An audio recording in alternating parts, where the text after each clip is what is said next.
श्री कृष्ण से सृष्टि का आरंभ हुआ था। सनातन महापुराण ब्रह्म वैवर्त के अनुसार प्रारंभ में केवल श्री कृष्ण ही थे। वे अनंत, अविनाशी, सर्वव्यापी, सर्वशक्तिमान और सर्वज्ञ थे।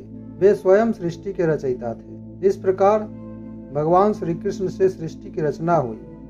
उन्होंने नारायण, महादेव, ब्रह्मा, धर्म, सरस्वती, महालक्ष्मी और प्रकृति को उत्पन्न किया। इन सभी ने मिलकर सृष्टि को सुखी और समृद्ध बनाया। जय श्री राधे कृष्णा मित्रों, मैं हूं अरविंद। हमारे YouTube चैनल दिव्य पौराणिक ज्ञान में आपका स्वागत है। श्री कृष्ण से साक्षात भगवान नारायण का प्रादुर्भाव हुआ, जिनकी अंग कांति श्याम थी। श्री कृष्ण के सामने खड़े होकर दोनों हाथ जोड़कर उनकी स्तुति करने लगे। भगवान श्री कृष्ण को चरण स्पर्श करके उनके बारे में भगवान नारायण कहते हैं, कृष्ण श्रेष्ठ सत्पुरुषों द्वारा पूज्य, वर देने वाले और वर की प्राप्ति के कारण है, जो कारणों के भी कारण, कर्म स्वरूप और उस कर्म के भी कारण है। तप जिनका स्वरूप है, जो नित्य निरंतर तपस्या का फल प्रदान करते हैं। तपस्वी जनों में सर्वोत्तम तपस्वी है। नूतन जलधर के समान श्याम, स्वात्मा राम और मनोहर है। उन भगवान श्री कृष्ण की मैं वंदना करता हूँ, जो निष्काम, कामरूप है, कामना के नाशक और कामदेव की उत्पत्ति के कारण है, जो सर्वस्वरूप, सर्वबीज स्वरूप, सर्वोत्तम एवं सर्वेश्वर है।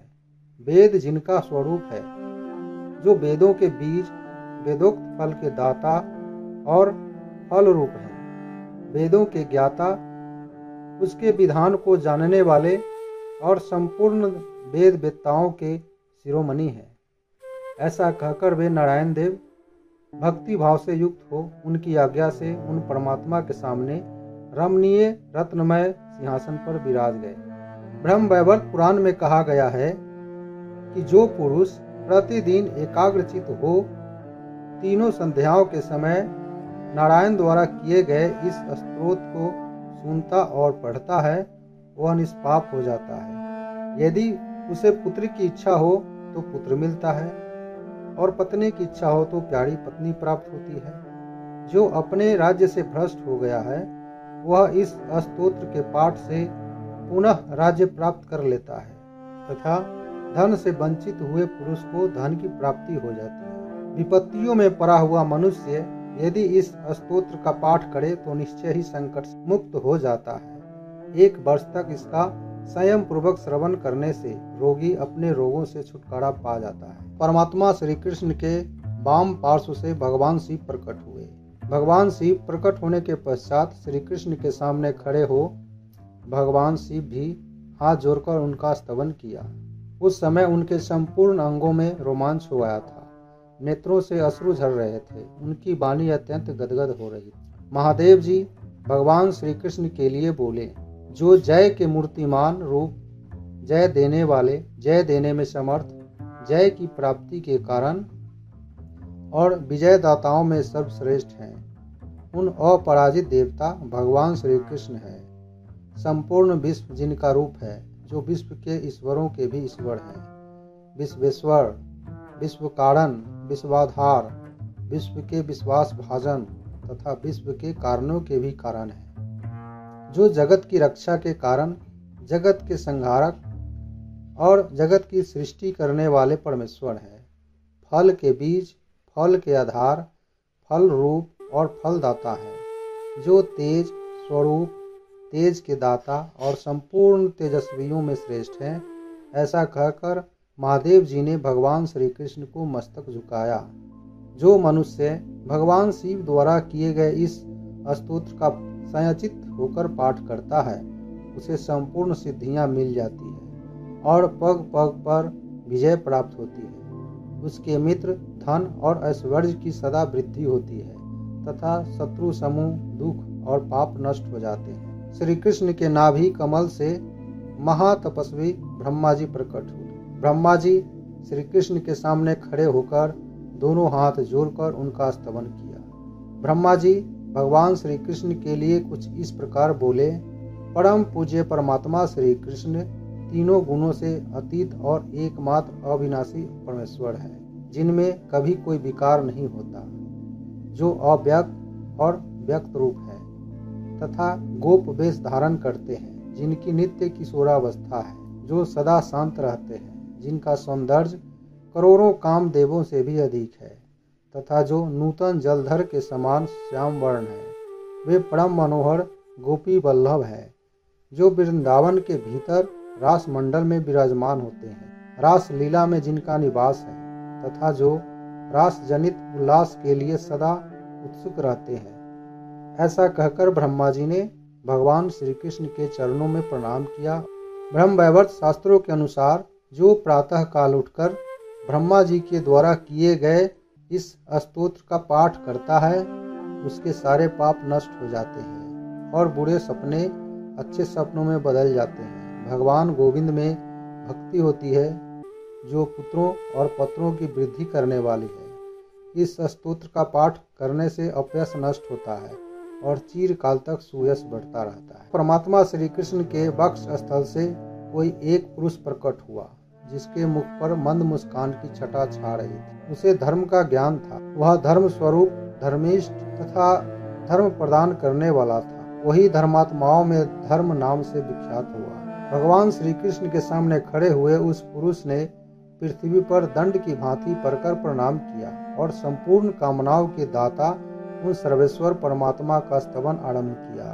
धर्म बोले, जो सबको अपनी ओर आकृष्ट करने वाले सच्चिदानंद स्वरूप है, इसलिए कृष्ण कहलाते हैं। सर्वव्यापी होने के कारण जिनकी विष्णु संज्ञा है, जो परमात्मा एवं ईश्वर है, गोविंद, परमानंद, एक अक्षर, अच्युत, गोपेश्वर, गोपीश्वर, गोप, गोरक्षक, विभु, गांवों के स्वामी, गोष्ठ निवासी, गोवत्स, पुच्छधारी, गोपों और गोपियों के मध्य विराजमान, प्रधान पुरुषोत्तम, नव घनश्याम, रासबास और मनोहर आदि नाम धारण करते हैं। ऐसा कहकर धर्म उठकर खड़े हुए।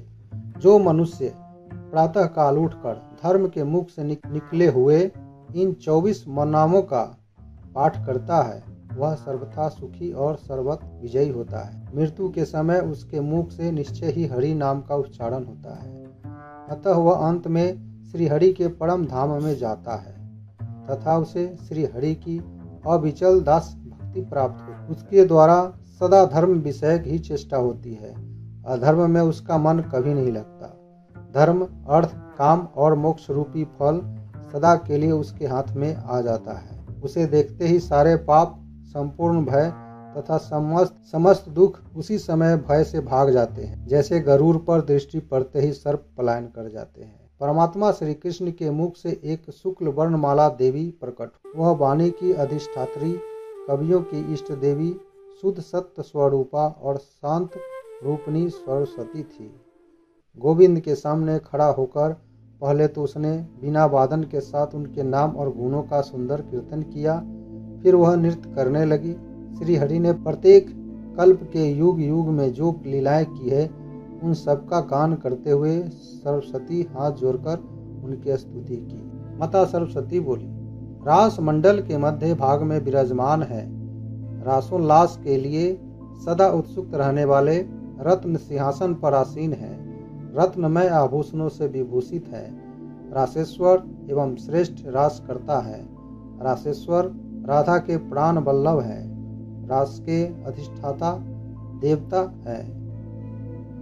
रास के अधिष्ठाता देवता है तथा रास लीला द्वारा मनोविनोद करने वाले हैं। उन भगवान गोविंद की मैं वंदना करती हूँ, जो रास लीला जनित श्रम से थक गए हैं, प्रत्येक रास में विहार करने वाले हैं तथा रास के लिए उत्कंठित हुई गोपियों के प्राण वल्लभ है।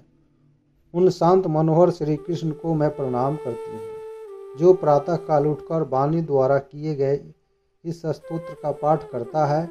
वह सदा बुद्धिमान, धनवान, विद्वान और पुत्रवान होता है। परमात्मा श्री कृष्ण के मन से एक गौरवर्णा देवी प्रकट हुई। स्वर्गलोक में उन्हीं को स्वर्ग लक्ष्मी कहते हैं तथा राजाओं के यहाँ वे ही राजलक्ष्मी कहलाती है। श्री हरि के सामने खड़ी होकर उन साध्वी लक्ष्मी ने उन्हें हाथ जोड़कर प्रणाम किया। महालक्ष्मी बोली, जो सत्य स्वरूप, सत्य के स्वामी, और सत्य के बीज हैं, सत्य के आधार, सत्य के ज्ञाता तथा सत्य के मूल है। उन सनातन देव श्री कृष्ण को मैं प्रणाम करती हूँ। परमात्मा श्री कृष्ण की बुद्धि से सबकी अधिष्ठात्री देवी ईश्वरी मूल प्रकृति का प्रादुर्भाव हुआ।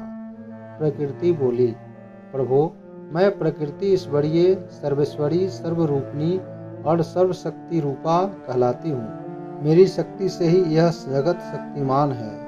तथापि मैं स्वतंत्र नहीं हूँ, क्योंकि आपने मेरी सृष्टि की है।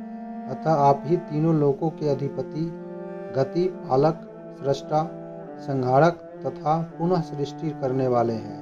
परमानंद ही आपका स्वरूप है, जो लीला मात्र से करोड़ों विष्णुओं की सृष्टि कर सकता है। ऐसे आपके अनुपम प्रभाव का वर्णन करने में कौन समर्थ है। आप तीनों लोकों के चराचर प्राणियों, ब्रह्मा आदि देवताओं तथा मुझ जैसी कितनी ही देवियों की खेल खेल में ही सृष्टि कर सकते हैं। आप परिपूर्णतम परमात्मा है, भली भांति स्तुति के योग्य है। मैं आपकी सानंद वंदना करती हूँ। असंख्य विश्व का आश्रयभूत महान विराट पुरुष, जिनकी कला का अंश मात्र है, उन परमात्मा भगवान श्री कृष्ण को मैं आनंद पूर्वक प्रणाम करती हूँ। ब्रह्मा, विष्णु और शिव आदि देवता, संपूर्ण वेद, मैं और सरस्वती, ये सब जिनकी स्तुति करने में असमर्थ हैं तथा जो प्रकृति से परे हैं, उन आप परमेश्वर को मैं नमस्कार करती हूँ। वेद तथा श्रेष्ठ विद्वान तक्षण विद्वान लक्षण बताते हुए आपके स्तुति करने में समर्थ नहीं है। ऐसे आप निरीह परमात्मा को मैं प्रणाम करती हूँ, जो उस पूजा काल में दुर्गा द्वारा किए गए परमात्मा श्री कृष्ण की इस स्तोत्र का पाठ करता है, वह सर्वत्र विजयी और सुखी होता है। दुर्गा देवी उसका घर छोड़कर कभी नहीं जाती। वह भाव सागर में रहकर भी अपने सूरज से प्रकाशित होता रहता है। अंत में श्रीहरि के परम धाम को जाता है। स्तुति से हमें यह शिक्षा मिलती है कि हमें हमेशा अपने इष्ट देव की स्तुति करनी चाहिए। इससे हमें उनके आशीर्वाद प्राप्त होते हैं। जय श्री राधे कृष्ण।